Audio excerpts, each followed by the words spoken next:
continuar con la terminología de los conjuntos, de los elementos, de la pertenencia, de cuando un conjunto está contenido en otro. Y el siguiente paso que vamos a dar es uno de los más importantes que vamos a ver durante este curso, para tener clara cuál es la terminología a la hora de referirnos a conjuntos, subconjuntos, etc. Lo primero que vamos a ver son los intervalos. Los intervalos son conjuntos que van desde un punto de inicio hasta un punto final. Hay veces que ese punto final y ese punto de inicio se tienen en cuenta y hay veces que no. El primero de los casos que vamos a ver es el intervalo abierto. El intervalo abierto se va a representar siempre con paréntesis. Un intervalo abierto que vaya desde el punto A hasta el punto B quiere decir que dentro de una recta, si yo dibujo una recta, voy a tener aquí el punto A y aquí el punto B. Y lo que quiere decir que el intervalo esté entre el punto A y B es que yo puedo tomar todos los elementos que estén entre A y entre B. Si en lugar de letras escogemos unos números cualquiera al azar para representarlos con un ejemplo, vamos a decir, por ejemplo, los números que están contenidos entre el -3 y el 2. Vuelvo a ponerlo con paréntesis porque, repito, es un intervalo abierto. Eso quiere decir que no vamos a poder coger ni el -3 ni el 2. Y si eso yo ahora lo represento dentro de la recta real, la recta real se llama evidentemente porque es la recta de los números reales, donde vamos a representar los números reales. Pondríamos un primer intervalo, en un primer punto el -3 y en otro punto el 2. Siempre evidentemente en orden ascendente.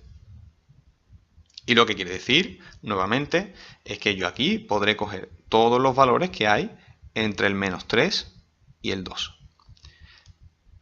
Si escribimos un poco con la terminología del vídeo anterior, vamos a decir que el -1,5 pertenece al intervalo desde el -3 hasta el 2.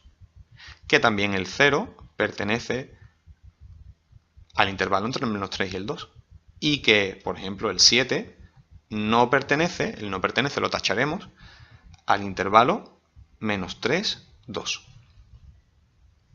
El intervalo cerrado va a ser lo mismo, exactamente lo mismo, solo que teniendo en cuenta los elementos de los extremos. En este caso, nuestro mismo intervalo, el 3, 2 de antes, si lo representamos dentro de una recta, primero lo vamos a escribir con corchetes. -3, perdón. Con corchetes va a querer decir que el número sí lo estamos tomando en cuenta. Y ahora, en lugar de hacer un circulito abierto como lo he hecho antes, voy a hacer un circulito cerrado. Represento los mismos extremos, el -3 y el 2, y esto lo que quiere decir es que puedo coger todos los elementos que hay entre medio y además también puedo coger el 3 y el 2. Todos estos elementos, incluyendo al 2 e incluyendo al 3. Aquí arriba antes no podíamos decir que el -3 pertenecía al conjunto desde el -3 hasta el 2 con paréntesis. Sin embargo, aquí sí vamos a poder decir que el -3 pertenece a este intervalo de aquí, a este conjunto. Tanto el -3 como, por supuesto, el 2. El 2 también pertenece a este intervalo.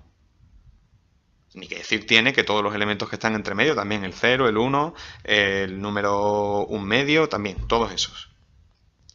Luego, los intervalos semiabiertos, es muy fácil también definirlo, que es exactamente, es como si fuera una combinación de los dos anteriores. Por un lado vamos a tener un número que cogemos y por otro lado otro número que no cogemos. Si cogiéramos un intervalo semiabierto por la izquierda, hablaríamos del intervalo que va desde el -3 hasta el 2, con el -3 sin coger y con el 2 tomándolo. O un intervalo semiabierto por la derecha y siguiendo con el mismo ejemplo, ahora sería con paréntesis el 2. Representamos ambos intervalos dentro de las rectas, primero uno y luego otro. El primero de ellos, que lo voy a poner en verde, ¿de acuerdo? El primero de ellos va en verde. Pondríamos con un círculo abierto el -3 porque tiene un paréntesis y con un círculo cerrado el 2. Y en el otro lo pongo en rojo. Cogeríamos con un circulito cerrado el -3 y con un circulito abierto el 2. Y por último, la semirrecta es cuando solamente tenemos un punto característico, un punto, digamos, que delimita ese intervalo. Por el otro lado, o va a llegar o hasta menos infinito o hasta más infinito. De los que llegan hasta menos infinito, van a empezar siempre con un paréntesis. ¿Y por qué con un paréntesis? Porque como el infinito es un término que no está definido, no podemos tomarlo exactamente ese número o ese término. Por lo tanto, esto siempre va a estar abierto, ¿de acuerdo? El menos infinito siempre va a estar abierto. Un intervalo que llegue desde el menos infinito hasta el 0, por ejemplo, con el 0 sin coger, se representaría dentro de la recta real de la siguiente forma.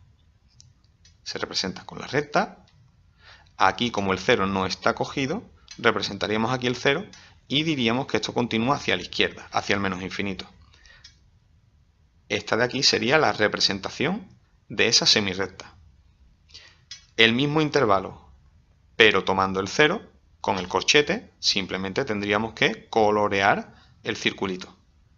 Y la semirrecta, llegando hacia el más infinito, vamos a poner, por ejemplo, desde el menos 2. Si desde el menos 2 abierto hasta el más infinito, infinito por supuesto siempre abierto. Si quisiéramos representar esto sería esta semirrecta de aquí, llegaríamos desde el menos 2 hasta el más infinito. Podemos representar más infinito o no ponerlo. Desde el menos 2 hasta el más infinito.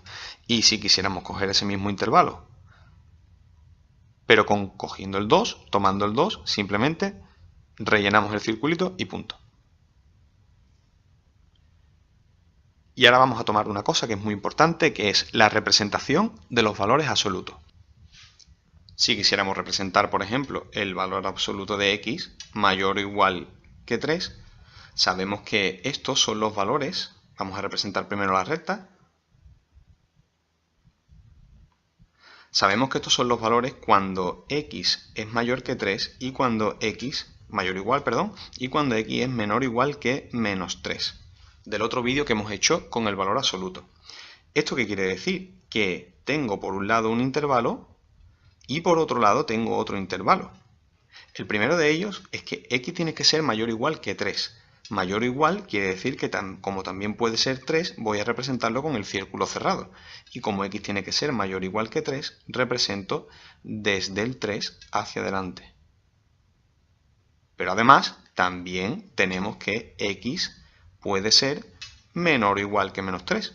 Por lo tanto, si este fuera el menos 3, mi recta también iría hacia la izquierda. Y este sería el otro intervalo que yo tengo. Esto lo podemos representar también como un intervalo. Y ese intervalo sería desde el menos infinito, siempre con paréntesis, hasta el menos 3. En este caso, con corchete. ¿Por qué? Porque puede ser mayor o igual, en este caso, perdón, menor o igual que menos 3. Y lo unimos con el 3 con corchete hasta el más infinito.